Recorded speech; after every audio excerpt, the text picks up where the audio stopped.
ఇవ్వడంలో ఆయన కూడా హీరోనే అనమాట. శేఖర్ చంద్ర గారిని మాట్లాడాల్సిందిగా కోరుకుంటున్నాం.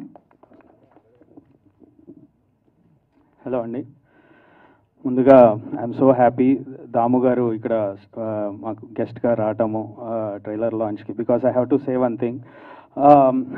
ఫస్ట్ నేను ఫిల్మ్స్లోకి వచ్చేటప్పుడు ఫస్ట్ ఒక మూవీకి వర్క్ చేస్తున్నా, అది ఇంకా రిలీజ్ కాలేదు. సో ఆ మూవీ చేస్తుంటే ఆఫీస్కి అప్పుడప్పుడు వచ్చేవారు దాము గారు. సో ఆయన ఆ సాంగ్స్ విని అప్పటికి రిలీజ్ అవ్వాలి, అది కూడా అవి విని నన్ను నమ్మి నన్ను రవిబాబు గారికి పరిచయం చేయడం జరిగింది. So that's how I'm in this film industry. ఆ ఒక్క చిన్న పరిచయం లేకపోతే ఎలా ఉండేదో my journey. So thank you so much sir, I'm so happy you're here. And ముందుగా I should thank Kishore garu, ఆయన నమ్మి ఇలాంటి కొత్త జానర్కి, so it's completely background music, so దీనికోసం ఆయన పిలిచి నాకు ఈ అవకాశం ఇచ్చారు. I'm so thankful.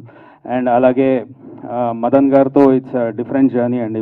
ఎందుకంటే అంటే ఆర్ఆర్ చేయటం అనేది యాక్షన్ మూవీస్ ఉంటాయి, లవ్ స్టోరీస్ ఉంటాయి, లేకపోతే డిఫరెంట్ జానర్స్లో విజువల్కి తగ్గట్టుగా చేస్తాము. సో ఇక్కడికి వచ్చేటప్పటికి ఏంటంటే so different type of aspects ఉంటుంది. అంటే ఈ మూవీలో ఇంటెన్సిటీ ఉంది, టెన్షన్ ఉంటుంది, at the same time emotion చాలా ఉంటుంది. సో వీటన్నిటిని ఒక డిఫరెంట్ టైప్ ఆఫ్ ఒక కాన్సెప్ట్, ఆ టేకింగ్ కూడా చాలా డిఫరెంట్ ఉంటుంది. సో ఫస్ట్ నాకు కొంచెం టైం పట్టింది, అంటే ఫస్ట్ ఒక 2 రీల్స్, దాని తర్వాత it went really well. At the same time one more major pillar in this film, Naresh గారు, he did an awesome job in this film.